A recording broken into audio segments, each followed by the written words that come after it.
이번 재보선 결과 민주당의 차기 대선 구도에도 영향을 미칠 수밖에 없습니다. 민주당이 한 곳 이상에서 승리를 거둔다면 이번 선거를 이끈 이낙연 상임선대위원장이 가장 큰 수혜를 입을 걸로 보입니다. 국민 여러분께서 저희의 부족함을 꾸짖으시더라도 저희의 혁신 노력은 받아주시기를 다시 한번 호소드립니다.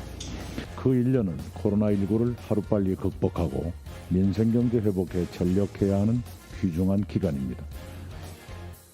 민주당 대선 경선에서 친문 후보를 옹립할 거란 이야기가 계속 흘러나오고 있죠. 당내 친문 세력도 이번 재보선 결과를 발판 삼아 새 얼굴 찾기에 나설 가능성이 있습니다. 대법원의 최종 판단을 앞두고 있는 김경수 경남지사, 그리고 이번 선거 과정에서 존재감을 드러낸 임종석 전 대통령 비서실장이 후보군으로 꼽힙니다.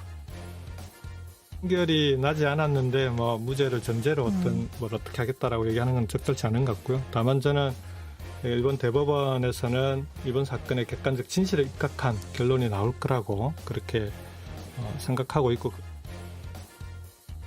하지만 민주당이 두 곳 모두에서 패한다면 이야기가 달라집니다. 이낙연 위원장도 친문계도 입지가 좁아질 수밖에 없습니다.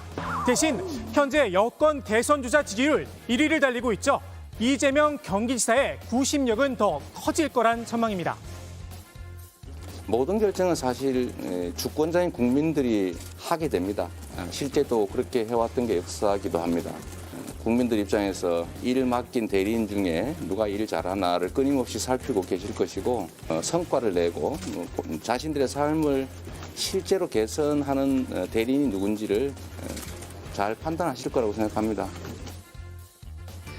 당내 주도권을 어느 쪽이 쥐느냐 한판 승부도 예고돼 있는데요.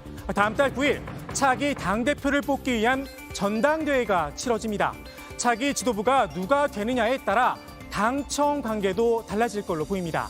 그런데 당내 일부에선 한동안 잠잠했던 대선 경선 연기론이 다시 고개를 들고 있습니다.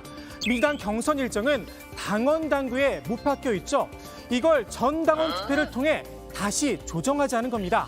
이재명 경기지사 측은 원칙대로 경선을 치러야 한다고 선을 그었는데요. 이른바 민주당의 핵심 지지층, 이 지사에게 우호적인 것만은 아니죠. 이 역시 전당대회 결과를 지켜봐야 할 듯합니다.